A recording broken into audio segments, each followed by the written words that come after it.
Hi, I'm Shonda Ramsey, your host and fellow indie author. Are you overwhelmed at the thought of publishing your book by yourself? Has fear kept you frozen in place, unable to write even the first word of your book? Not knowing the steps you need to take shouldn't stop you from writing. That's why I've asked for help from some amazing industry professionals, published authors, and others who are in the same situation as you to share their knowledge on the self-publishing process. Welcome to Dear Indie Author, where we inspire creative independence in every writer. Hi, everyone. I am here with my friend, Julie. Julie, I would like to start off with some rapid fire icebreaker questions. Are you ready for those? Let's do it. All right. What is your favorite time of day?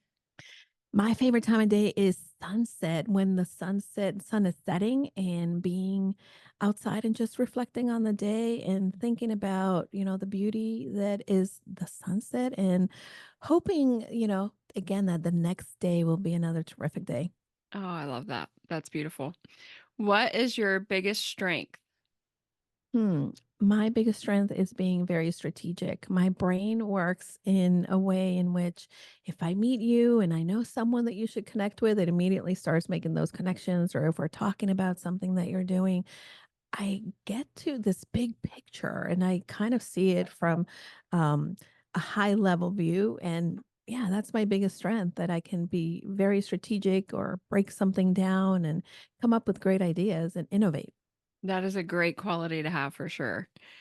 Are you someone who loves winter or summer? Hmm. So I used to say I enjoyed winter and I used to say that I hated summer. However, the older I get, I still love those wintry days that are magical with the snow, but the lack of sun gets to me these days. Yeah. But summer, I am enjoying summer more.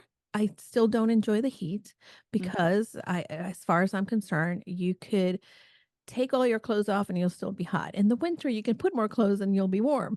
Yes. But I enjoy the summer. I enjoy the sun. I enjoy the long days and just the ability to see all the green and flowers and stuff, Mhm. especially in New England. We get a lot of that. Yeah. Yeah, that's neat. What is your favorite food? Oh, that's a tough one. Okay. So I am from El Salvador. So definitely as an El Salvadorian, I can tell you that I love pupusas. That's one of my favorite things, but I don't eat them all the time. However, if I am going to eat something that I absolutely love is shrimp, seafood, all these, delicious things. So I could eat seafood every day. Mhm. Love that.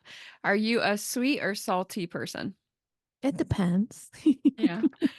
It depends. I am not much for like cake and desserts or cookies, but there's certain times specifically that you just need that extra little sweet Mhm. at the end of a good meal. But I tend to go for the salty snacks more. Mm. Yeah, I think me too. What makes you smile the most? My dogs. Mm. I love other dog lovers. I'm a dog Yeah. lover too. Well, I call them the fluff squad, and they're so That's different, and fun. their characters are just, yeah, they have definitely personalities, and they always bring a smile to my face. That's wonderful. What song can you listen to on repeat? Oh, this is a good question. My song is the Tina Turner "Simply the Best," and that's Mm. the song that I love is the one that I was introduced to when I did my TEDx, but the song that I can listen to on repeat over and over is "I Wanna Be Sedated" by the Ramones. That's a funny song. I love that song, and it puts me in such a great mood, Yeah, even though it's talking about sedate me now, right? that's hilarious. Yeah. I love that. Describe yourself in 3 words. Someone who serves, grows, and learns. Ah, that's great. Those are 3 great words. Do you like surprises? Yes, I love them, especially if they're gifts. Yeah, That's my love language. that's awesome. Are you someone who prefers breakfast or dinner? Which one do you like the most? Probably dinner. Uh, because you can go to a nice restaurant and yeah, I love dinner. mm. What is your favorite place to write? Mm. If I am writing a book, or it definitely is at my desk because I have a beautiful view of the outside. Mm, Um, but if I'm journaling and if I'm just doing that, I love my Zen den. I have a Zen den that is facing east, and as the sun is coming up, and in the morning, that's where I journal, and it's just beautiful. I love it. mm. What is one word to describe your book? Hmm. It is confident. Mm, it's a great word. Would you like to introduce yourself? Yeah. So I'm Julie DeLucca-Collins, and my book is Simple Habits to Live the Life You Have Imagined. Confident You, Simple Habits to Live the Life You Have Imagined. I am also a speaker, TEDx speaker. I am a business strategist for women who are looking to create the income so that they can live the life that they love and imagine. And one of the things that I do that I love the most is I'm also a podcaster. I have a podcast with my husband called Casa de Confidence. Gosh, I'm like old confident here. Casa de Confidence. It's my Mhm. podcast. And I love that because it's been the opportunity to be able to talk about all the stories of individuals and how they have gone confidently in the direction of their Mm. dreams. I love that. I think that's neat. It's really neat that you do that with your husband. That's something I didn't know until just now. So that's Yeah, really well, neat. he is the one who got me the podcasting equipment. I always talked about having a podcast. Mhm. And when I got laid off through the pandemic, I was having a big birthday, and he knew that this was not going to happen because we were going to still be in lockdown in April. But I didn't know that. And he thought, okay, I need to do something to distract her. So he got the podcast equipment, and he said, "You've always talked about doing a podcast, and don't worry about the tech. I will do the tech for you. You just do the talking." And yeah, we started, and in the first episode, I felt kind of weird to introduce myself and talk about myself, so I made him interview me, and Mm, then the rest is history. Now he's like the little co-host for the very beginning of the show. that's awesome. I love that. Can you tell us a bit about your book? Yeah, so my book started from a lot of different things. I've been a journaler my whole life, and I always knew that I wanted to write a book. I started to really put together a book about my grandparents. I really, and still that's something that I want to do. But as I started to write the book, I realized that the level of success that I've achieved in my life, the level of success that has come my way, really comes from the habits that I've created. Mm, But most of the habits that I've created also are things that I have learned from incredible individuals, people who have made a terrific and deep impact in my life. And some of them are gone, and some of them are people that maybe you will never meet. Right. mhm, So I wanted to share the stories of the individuals who have gone confidently in the direction of their dreams, and also the habits that they had that allow them to achieve the level of success that they have. So the book is broken down into the stories, and it does take you through, I guess it's not a memoir, but it takes you through some stories of my life and things that I mhm, went through. But I wanted to again normalize for others, because as I did interviews for the book, I interviewed hundreds of women. And one of the things that I found that was a common thread is that we don't always feel confident, and we think we need to wait for that feeling of confidence. But confidence doesn't come just as a feeling. Confidence yeah, comes after we go out and we do the hard thing and we mm, begin to see the evidence that we're doing the thing. And then yeah, all of a sudden we feel more confident, and then we get to hone in our skills, and then we are more motivated. So those are the things that I wanted to really be able to bring into light in the book. The book also is something that you can read straight through from chapter 1 to chapter 12, or you can really pick and choose the stories or the different chapters because they're standalone as well.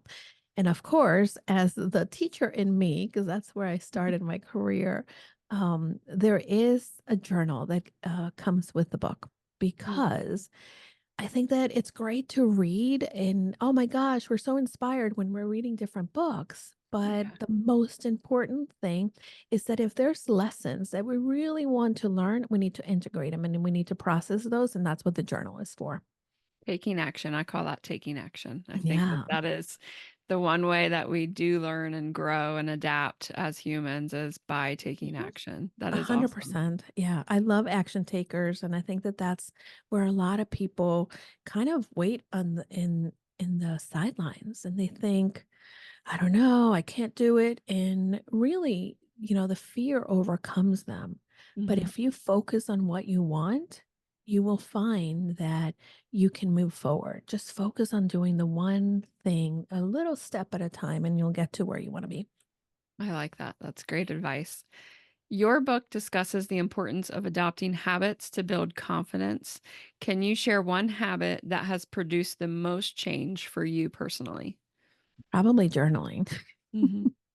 I think that I have definitely evolved and at times I look at my life and I look at me and I think, "Oh, I'm still Julie. I'm still the same little girl," and in some ways, but at the same time, there's times in which journaling and putting into paper, right? What I'm thinking, what I'm going through has kind of helped me dissect a lot of it Mhm. and really be able to process it.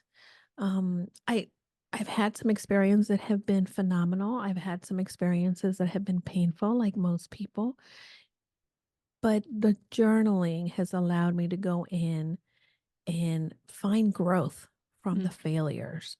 Also process the painful things. And there's times, for instance, when my dad passed, I journaled a lot. My grief never stops because the love for my dad is still here, right? And Right. that's how it stays with us. But really being able to know, like, okay, this is what I went through, this is what I was feeling, and these are the things that matter has really helped me. And so writing is definitely one of my habits and journaling. Um, I laugh because by the end of the year, I have a stack of Yeah. yeah, I and can relate to that. I'm always buying journals too. So if anybody has a journal and they like it, send it to me. I love it. That's wonderful. Journaling is a lot of fun. You can really uncover a lot about yourself, which Mm, is great. And it is great to look back and see how far you've come, which is really yeah. neat too. And a lot of times, and Shonda, a lot of times when we are going through something, we have things that we tell ourselves that are not true. Mhm. And this way you can actually go in and say, "Ooh, is that real? Is it true?" Mm. And you can really begin to shift your mindset as you're doing some of that. Yeah, definitely. In your book, you talk about feeling insecure despite your accomplishments. How did Mhm. you overcome this and how is it reflected in the book? Yeah. So one of the things that, again, I experienced in my career is I started to climb the corporate ladder in my late 20s and started to, of course, get a promotion, have an accomplishment here and there. But at the same time, although I know, and I know that I'm when I'm good at something, but I just kept feeling like, am I enough? At the Mm. time, I was also in my first marriage, and there was a level of not feeling like I was loved, that I was enough. And I think that need for us to belong is something that really kept me from feeling 100% confident, even though I was achieving things, right? Mm. Um, Moving forward and taking that first step when I didn't feel confident has always been the thing that has kept me going and has helped me build confidence. But yeah, for and even now as an entrepreneur, I think, am I doing the right thing? Oh my goodness, how do is this what I should be doing? And I think I then look at the vision for my life and I think, what do I want my life to look at? And when I think about that and I think of the things that I want to do, impact, share, help somebody else, then I know that yes, I'm afraid, but let me do it because that's how I get closer to really embodying the person that I want to become. Yes, absolutely. I love that too. Such good stuff. What message do you hope readers take away from reading Confident You? That they are able to create the life that they want. Mhm. That no matter their imperfections or the things that we think, are not gifts, those are your gifts. Even if you have things that you go through that are painful, those things will teach you. And if you decide to continue to show up, continue to um, persevere, if you continue to just be kind to others or continue to go after your dreams, all of the different things, right? These things will make up the life that you want. And that's the one lesson. Like no matter, we're just alike. We're just living different parts of this story, right? But Yeah. you are the main character in the story. And when you hear those other stories of people that have accomplished things in the book and have, from the outside, they look really put together. They really look like they can do it. Know that they also second guess themselves. They also had tragedies or difficulties that they went through, but that perseverance is what kept them going. And that's what I hope that listeners will take out of that. That is a beautiful thing. I think sometimes too, we get so caught up in our hardships that we often forget that it's okay to be in that moment, but still work towards being more confident and Mhm. living our purpose. Oh, absolutely. And again, in an era of Instagram, we do that comparison, Mhm. and we're not comparing apples to apples. We're No. all a different kind of fruit or a different kind of tea or a different Yeah. kind of thing, and it's okay that we are. It's okay that we are in that way. And please, if you're listening to this, look at your life and look at the gifts that you have because you have something that the world needs. Yes, absolutely. I want to ask you a little bit more about your podcast and how does it complement your work, excuse me, as an author and coach? Yeah. So, the podcast when we started was a standalone. It was never intended to promote my business or to get me out there. It was really just a passion project in which, again, similarly to the book, I wanted to bring stories of incredible people that maybe you won't come in contact with, but that have some incredible journeys to where they are today. As I continue to do that, I continue to learn so much. And the listeners would say, I love that. I was able to get this out of that. I was encouraged. And soon, as I mentioned, my husband is also my co host. My hashtag handsome hot husband is my co host. And he, a lot of times, even though he doesn't appreciate it, we will talk about maybe the lesson or the story of the guest.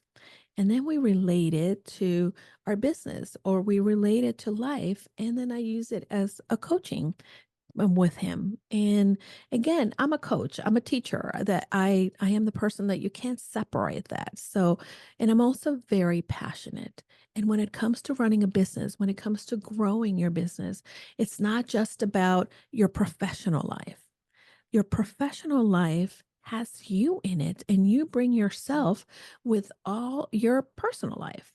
And a lot of people think, okay, I'm going to go to my job or I'm going to run my business, but what's happening personally doesn't affect that. It's two different things. It's Mhm. not a silo. It's really, you are a combination of everything. You bring yourself to work. You're the one who has the gifts. You're the ones who has the talents. You're the ones who sometimes doesn't have the skills and needs to learn it. And how you show up in one area of your life is how you're going to show up in the other. So the podcast is really giving you the little seeds that can be planted that can help you live more confident, maybe by learning about sleeping more, right? Or Mhm. maybe you're hearing about the relationship that someone had that they had to leave because it was abusive and how they moved to the next place and build a business. Maybe you're not in an abusive relationship, but you see that, okay, these are the steps that somebody else took. Maybe I can leverage those. And that's how now it really does does relate to my business because Yeah. people that listen at times will say, "Hey, I would like to build a business, or I have a business and it's not working. What am I doing that needs to be changed or shifted?" Right? And I'm Mhm. able to help individuals. The other piece of it is that the podcast has grown to something bigger than my husband and I anticipated, and it happened just very organically. Mhm. One of the first things that started when I was working with women, I had a couple clients that are coaches and have been podcasting for a while, but really that was a headache that they had. It was like overwhelming. The editing, it was too much. And like most of us who are creatives, the tech part is what gets in the way. So one of my clients said, "Hey, do you think your husband will want to edit my audio?" And I said, "Sure, why not? You can borrow him, no Yeah. problem." Just like if your husband is handy, which my husband is, Mhm. I let other people borrow him. And then he started editing another show, and then he started editing another show. Fast forward 4 years in, we have a full-fledged production company Mm. that helps women and some cool dudes Mhm. um, bring their message to the world. We take away the reasons why someone would stop podcasting. We help individuals put together the right plan so that if this is their message and their mission and you want to grow your business, we're going to teach you how to be able to use your podcast to increase your authority and to bring your message to the world and also get people to know you so they want to trust you enough to work with you. So that's our mission. We've become this boutique podcasting agency Mhm. that, again, it's called Casa de Confidence. You're coming into our home and we're going to make you confident, but we're also going to treat you like you're part of the family. And Mhm. that's really what we want to do with the podcaster. So we have over 18 shows that we help to produce, and we do all kinds of support for them, as little as just an edit or as much as editing, helping them with social media, creating a marketing plan, creating a content plan, and then also video and video editing. My husband has become very well versed, and of course, we have a couple other team members that help, but he is the ear that is making sure that you sound good. So That's that's awesome. a lot of what has evolved from and how the podcast has helped my business. And That's when you amazing. hire us, you get 2 for 1 because Yeah. you get me, the strategic brain, and then you get him, the tech that can make it easy for you. That can help. Yeah, that's It can such a help. Yeah. great asset that you both are doing that because you can help so many people, Yeah. achieve their dreams, which is really Mhm. awesome. Yeah. Can you share a personal story where tiny habits led to a significant change in your life? Sure. One of the biggest things that I've struggled with and really has been, I could deep dive into that as well. But one of the things that I've struggled with throughout my life has been my weight. Um, Mm.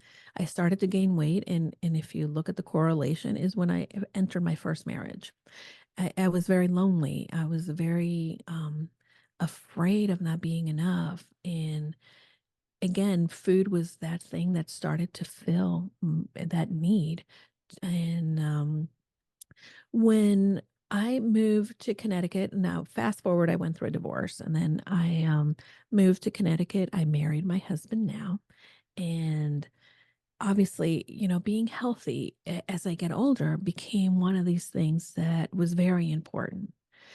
And I've always liked going to the gym, but I'm not consistent enough. And I just kept Mhm. thinking, like, what is wrong with me? Like, well, how can I not get motivated? So I Mhm. started to deep dive into habits and I started to really read. Um, and one of the things that I started to do is really begin to create, like, I started to journal more and really journal rather than eating my feelings, really being Mhm. able to process what I was going through.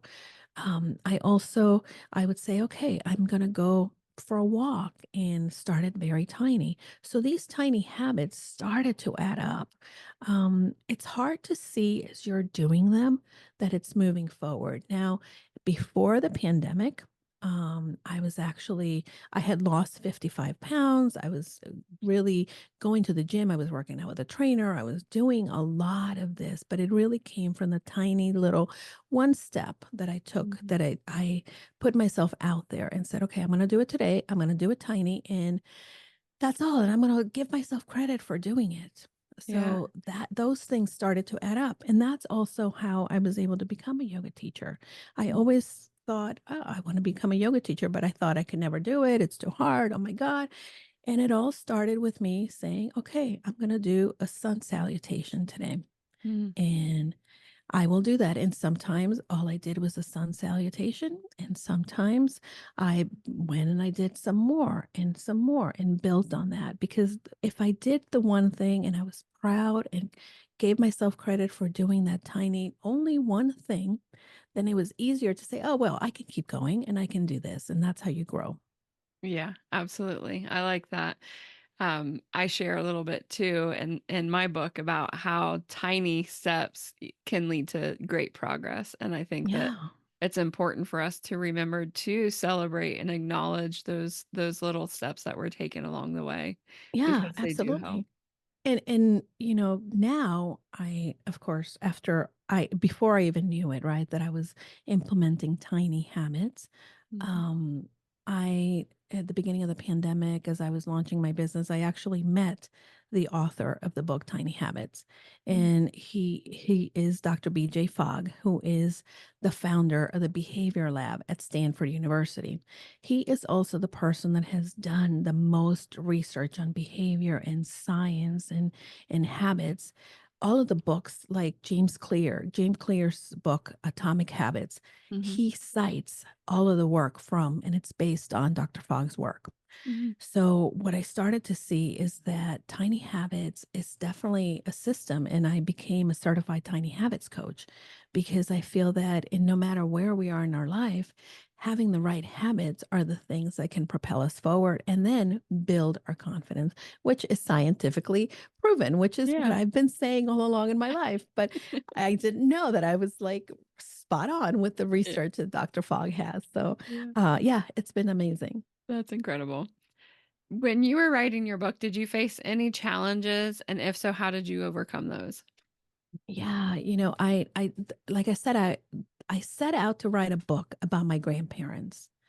And as I started to see that I was shifting and that the focus or what I envisioned was going to be different, I really struggled because I thought, but I really wanted this. But the picture of what was becoming was very different. And first, I had to be okay with the outcome being different. Mm. That doesn't mean that I can't write about my grandparents, that I can't tell their story. It just means that today, this is the story that I wanted to tell. I also did a lot of interviews. I interviewed hundreds of women, and I started to really be, I guess, discouraged at times because I felt that as women, we don't value ourselves enough. Our society Mhm. doesn't value us or puts a lot of um, obstacles in our way to be paid equally to, and that contributes to us not feeling confident enough. Right. So that was discouraging because I thought, well, what is my book going to do? It's not going to change the world. But again, and this is my husband. My husband said, well, even if one person reads it and they change what they're doing and it makes a difference in them, why wouldn't you do it? And I thought, oh, okay, that's true. Mhm. So that was one of the challenges. The other challenge is I've always been very much of a high achiever, perfectionist, you name it. And I've always considered myself a good writer.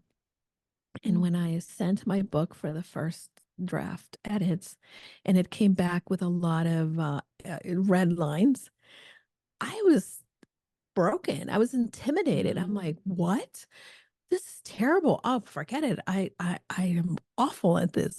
I'm not moving forward. And I actually tabled the book for a Mm. good 6 weeks and I couldn't go back and go through the edits until again my husband said, it's okay. Let's work on him together. And it wasn't that bad, but it was the kind of thing where I was I was the stumbling block in the Mm, challenge, and I yeah. needed to overcome that.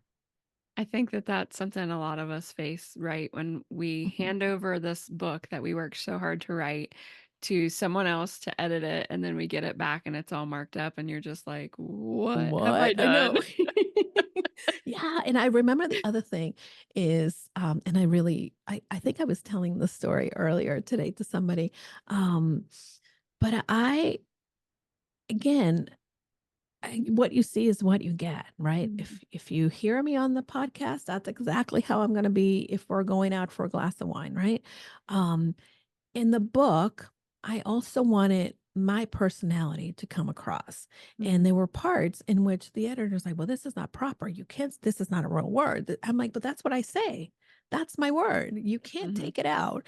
And really going head to head and then standing up, even though standing up for some of the things that I felt very important that needed to be there, especially because I was sharing my story and the story of the people that I know. And that was definitely, and again, it was a humbling experience to be edited, to be told that this is not right or you need to change this. The other thing too that happened is the editor would say, I don't get this. Explain it more. I'm like, what do you mean? It's totally easy to understand. And then my husband became sort of the translator between yeah. myself and the editor because we would talk it out and he's like, well, you could say it like this, you can add that. And I'm like, oh, okay. So he was an honorary editor as well. Yeah. Yeah, I can relate with that because that happened to Yeah. me a couple places too. My least favorite was, "Can you maybe go a little deeper here?" And I'm I just, know. Yes. I've And I'm already like, given you too how much, much but more deep can I go? My heart is here and it's you're seeing and it's bleeding on the table. And absolutely. yeah, so yeah, that was fun. But as I look back and from time to time, I've read chapters of the book on the podcast. And yeah, I think I wrote that. Oh my goodness. Mhm, Like because it really kind of is a surreal experience that I'm reliving the experience through sharing it. And again, I've been lucky enough that I've journaled throughout my life so that when I'm describing experiences that happened to me or things that I went through, I really am also sharing some of the stuff that's from my journal. mhm. I like that. That's great. That's a good way to tie it in. It makes Mhm. it more relatable to the reader so that they can see that you have been through it as well, which Oh, is absolutely. I mean, it's been ugly, it's been beautiful, it's been tough, and it's been a breeze. But that's what life is all about. And it's just about embracing and knowing that if you're going through something hard, or if you feel like you don't have the know about the whereabouts to do this, there always is someone that can help you. There's always is someone that will come alongside of you. You just have to recognize it and Mhm. know that, listen, nobody is born knowing everything. We Yeah. have to be beginners and give ourselves the grace to be beginners and not stop loving ourselves because we're not doing what so and so is doing. Mhm. Stay in your lane. Yeah. I like that. That's good advice too. How did you think the principles in your book can help aspiring authors specifically? Yeah. So, one of the biggest things is we talk about perseverance. Mm, We also talk about faith. We talk about continuing to, surround yourself with the right people at the right time. Those are things that are universal when it comes to writing. You mhm, need to have enough faith in yourself. You need to have faith in your story. You need to also be able to give permission to others to come alongside of you and support you or call you out on your BS, right? mm, So that's very important. So it happens in life and it happens in writing the book. So all of these lessons that apply, all the habits, all of the things that we talk about in the book are things that are incredibly important as you're going through your writing process as well. And you mm. can adopt all of these or some of it or none of them, but these are habits that helped me as I went through the writing process. That's awesome. You speak about increasing productivity while decreasing burnout. This is a really big topic, right? Yes. What are some key strategies you recommend for managing the balance, especially as an author? How Mhm. do you manage that? Well, your time is really going to be driven by your priorities. Mm, Your priorities are going to be set based on what your values are. And a lot of times as authors, we we say we want to write a book. We think, "Oh my god, I want to finish, I want to publish." And we see that picture, but we don't come back to the granular side. We don't come back to like, well, my priority is maybe spending more time with my toddler. My mm, priorities may be um, getting that other promotion before I actually go out as an indie writer, right? mhm, Because I need to bring income into my home. So yep, really being aware of what are these values that are important to you, and then knowing what areas in like what order you're prioritizing your life. And by the way, that changes from mm, time to time. My priority may be my health. And guess what? I am not showing up at work until I, go for a walk or I do a stretch or I've had a healthy meal. And sometimes I am really focusing on my job or I'm really mhm, focusing on my relationship with my husband. So having all those set boundaries and priorities are important. The other thing is communicating to others those priorities. One of the things that I feel very strongly about is having that dinner time with my husband, sitting down, mm, talking, and kind of unpacking the day and just saying, ah, right? mhm, However, when I was writing the book, I needed to find the time, and at times, right, I had to allocate maybe from 6 o'clock to 10 o'clock. That was writing time. mhm, So I needed to communicate to my husband, hey, honey, I know that dinner, you're on your own for dinner, or maybe we can do it twice a week, but not every day. And then again, you start to create the intentionality in what you're doing. Most people let the week happen to them. mm, They just like, okay, show up. Maybe they have something on their calendar and they're seeing it, but they're not looking at it in advance. They're not planning for it. They're not allocating time. So, for instance, for me, one of the things that also has helped me in doing anything that I do is, for instance, Fridays, I don't work Friday afternoons. Why? Because I want to have my Fridays afternoon. I want to start mhm, the weekend. yeah, And as a writer, knowing that that was important to me for my brain health was something that was key. And mm, that kept me from not burning out. That kept me from feeling overwhelmed. Because if we allow things to pile up and happen and we feel like we're out of control, that's when a lot of the overwhelm comes. And the other piece, I would be remiss if I didn't say this, you don't have to do it all. mm, And you can adopt one, and this is one of the phrases that I heard from a mentor is do what you do best, delegate the rest. mm, And that will help you. For instance, as I was writing my book, I couldn't clean my house to the level that I wanted to, so it was okay to have someone help us.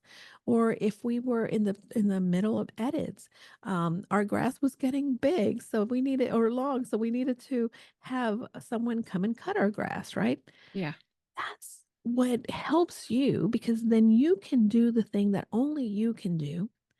And then the other thing, either forget it, let it go, it's not that important, right? Because mm, you realize that that's not a big priority, yeah, or you're giving someone the opportunity to support you and help you. So find the things that you must do that are your things. Find the things that you can give to somebody else and do it. And then say, "No, I don't need this." mm, Or this can wait, right? Because that's the yeah, other piece too. Like you don't need to be writing a book and then deciding that you're going to run a marathon at the same time. Maybe you could do it, right? But set the priority of what's important and then create your actions accordingly. mm. I like that. That's good advice because I know I am a doer of all the things. So Yeah. I run into that a lot, and I have had to just remind myself it's okay to let things go And Hmm. it's supporting someone else by bringing them alongside of you to do what Yeah. they are gifted with as well, and I think Right. that's really important too. You can celebrate other people's gifts just as easily as you can your own. Absolutely. And it's been really a big gift to be able to do that. Mm, I like that. What advice would you give to someone who is feeling overwhelmed and struggling to find their purpose? Purpose. You're going to purpose. I am. Interestingly enough, my next book is called Purposeful You. So we Mm, have Confident You and Purposeful You. Um, our purpose is something that, if you think about, we all had a dream in the very beginning when we were little, when we didn't know that we were going to fail, when the world had not really gotten to us. And maybe, you know, the dream changes or evolves. But finding your purpose is really, again, being clear as to who you are, mm, what is meaningful to you. And then realizing that going after your purpose means that you're going to try different things. That purpose and the thing that drives you is also going to have different iterations. It's going to happen. But finding your purpose is about, again, the clarity to say, what am I good at? What really fills me with joy? What are the things that only I can do that somebody else needs?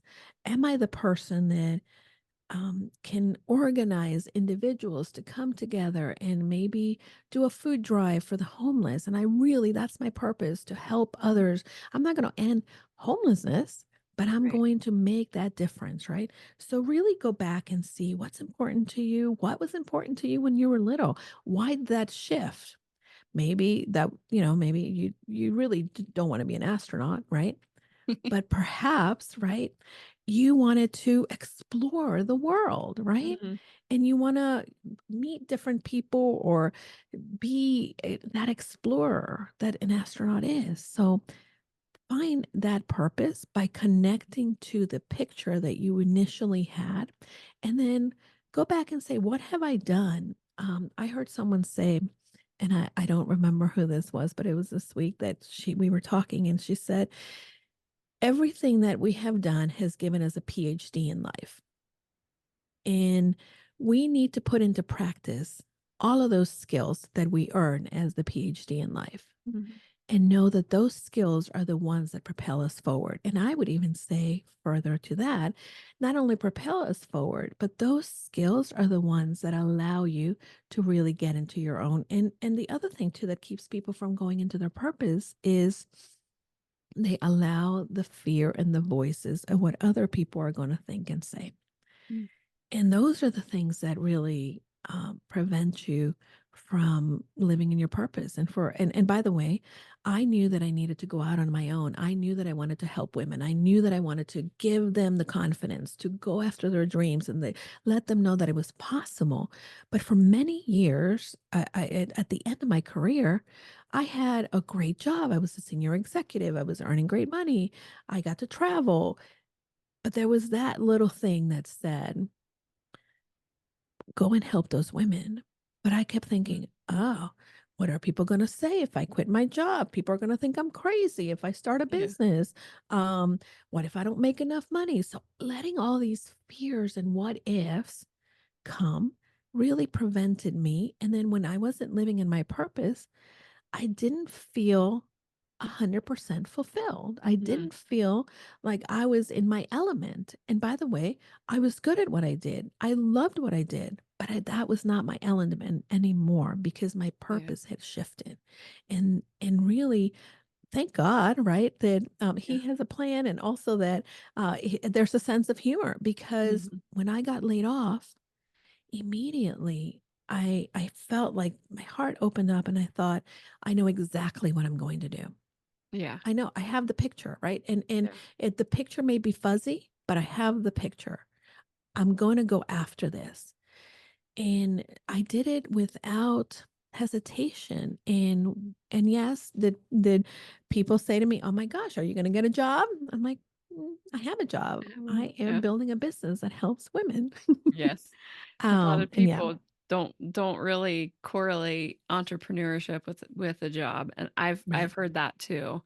And Mhm. I always say I beg to differ because I feel like I work far more now than I Mhm. did in a corporate setting Yeah. because you do so much to keep your business Mhm. going. It falls on you It falls mostly. on you, right? Yeah. You are the de facto that you are going to Yeah. come back, and that's where, the buck stops here. And Mhm. and ultimately, um as business owners, it's very important to, and this is one thing that I teach my clients, to be the CEO of their life and to be the CEO of their business. Mm. And if you're going to launch a business, the business is going to pay you, and you can reinvest as the business owner, but stop being the employee, because for as long as you are the employee, you left a corporate job or another job because you wanted more freedom and flexibility, but now you're working more.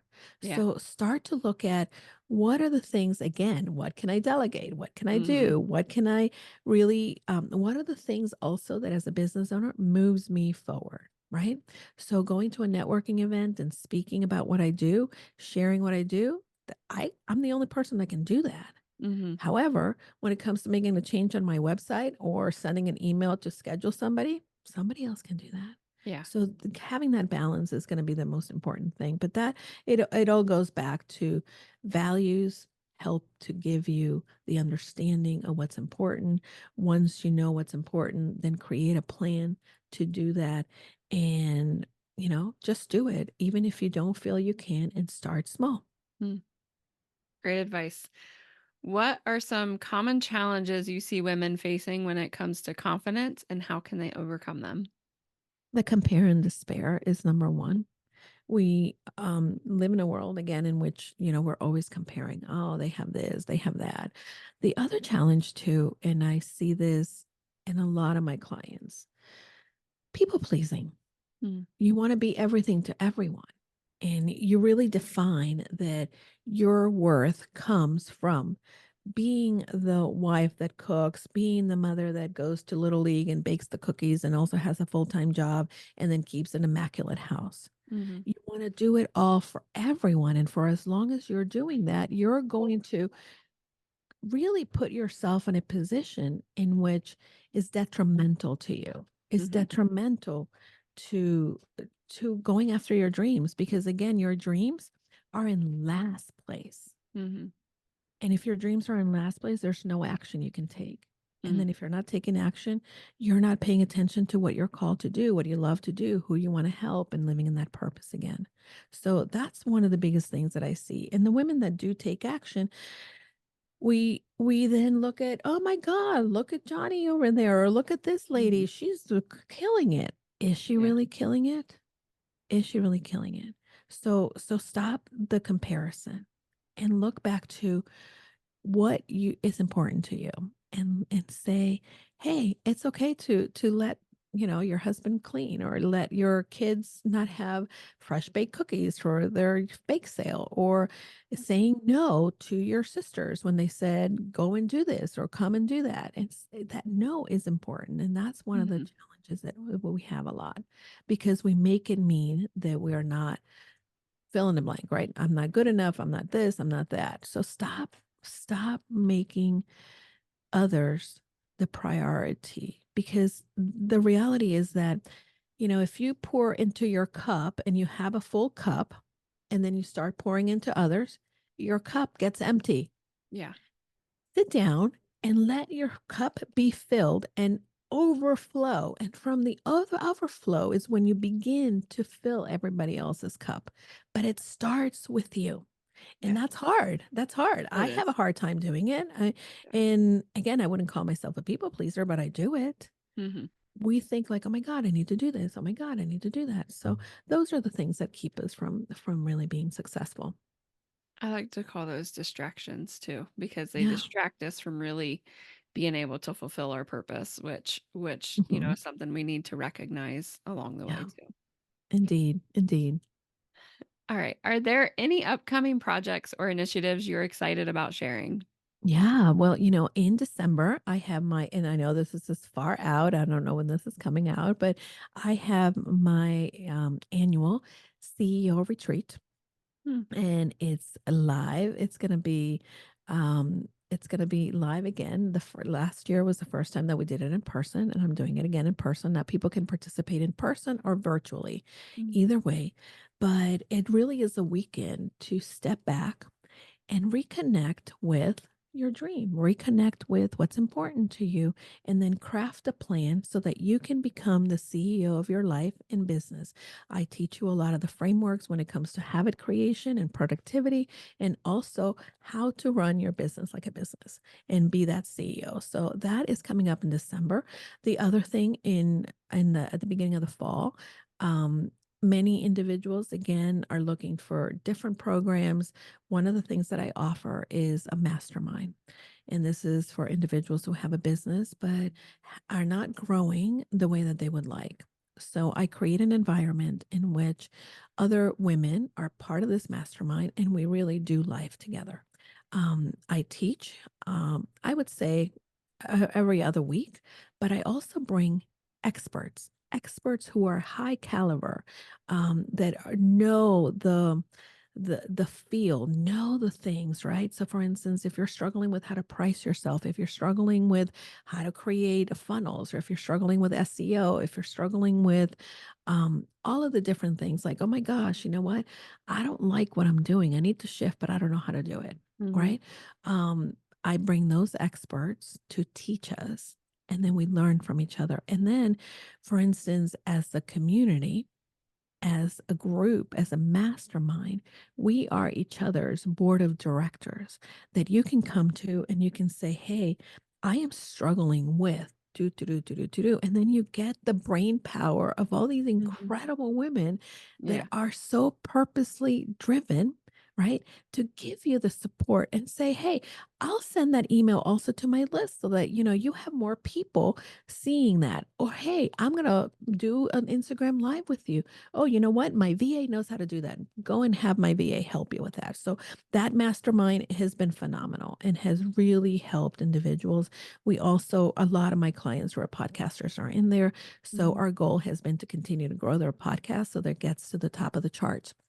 And Wow. I'm incredibly proud of that. I'm incredibly proud that we've been able to do that for the majority of them who have been with us, for over a year. But again, we are doing it, and we see the changes and the downloads and the clients, more importantly, that are Mhm. coming to people because we're doing their podcast in the way that it needs to be, so that you can climb that and you can again bring your message to the world while also growing what you're started. So the mastermind, it's an ongoing, but really we have an opening in September. And we are going to allow new members to come in. And the other piece of the mastermind is that people who join get they get an hour strategy session with me monthly. Wow. Um, and I make that available because I want to make sure that, if you're going through something, you need someone to support you, we're Mhm. here. And That's awesome. of course, the SOS, we're part of the community. You come in and you can talk to us and communicate on Slack. So we're in there helping each other all the time. Yeah, that's awesome. Yeah. It's a great way to build community, which is so Mhm. needed, especially Yeah. as entrepreneurs. You definitely need that. Yeah. Is there anything else you'd like to share with our audience? The one thing that I would share with your audience is give yourself credit for what you've done. And I think that a lot of times individuals don't do that. And when we start to think of where you are not and you're looking to the future and you say, oh my God, I have so long to go, Mhm. that is going to discourage you. So give yourself credit. Look at where you are today and look back and say, "Ooh, last week I didn't know how to do this, or I really struggled with that, or, I didn't have any clients a year ago and now I have a few," right? Mhm. Celebrate that because that is the thing that is going to help you, that is going to give you the umph. Start small and look at the wins, not at the things that you haven't done yet. Because that's how you go down the spiral of like, oh Yeah. my God, I should have, would have, could have, right? Yeah, absolutely. Can you please share with everyone where they can find you? Well, the best way to find me is on my website, and that is goconfidentlycoaching.com. And if you want my resources, you can go to the website, and also you will find my podcast launch in 30 days. You can also have my best resources. I give you a list of everything that I use that has helped me grow. And also, if you want to do tiny habits, if you want to get coached in tiny habits, there is a place in there where you can sign up for free 5 days of coaching. That's incredible. I would love for you to share the letter you wrote to our audience as we close up today's interview. Yeah. So thank you again for having me, Shonda. This has been a really fun. What an incredible podcast you Yeah, have and the it's way that been you're fun. touching the lives of people. So, yeah, let me go ahead and read that for people. Dear indie author, like most people, I know you've dreamt of writing a book. Let me tell you, it's an incredible journey filled with joy and worth every step. Writing is a habit. Just like any other habit, it starts small. Begin with little steps. You'll see your writing grow and flourish before you know it. Write daily, even if it's a short sentence, which will keep your momentum going. You have a unique story inside you, and the world needs and craves to hear it. Writing your book will be one of the best experiences of your life. There's immense pride in seeing the finished product, knowing you poured your heart into it. At the same time, it's a humbling experience as you open up and share your thoughts and making yourself vulnerable to the world to see. This discomfort is a crucial part of the process. And trust me, it's worth it in the end. Embrace it and let it push you to create something extraordinary. Keep writing, believing in your story, and remember your voice matters. Don't be afraid to share your work with others and seek their feedback. Their perspective can be invaluable in shaping your story and making it even more compelling. Go confidently, my friend. Julie. Thanks for listening. I'm your host, Shonda Ramsey. For the show notes and links, head over to shondaramsey.com and don't forget to join in on the conversations on Facebook. Be sure to subscribe so you don't miss a show and write a review where you listen to podcasts. Until next time, always remember, every writer deserves to see their words in print.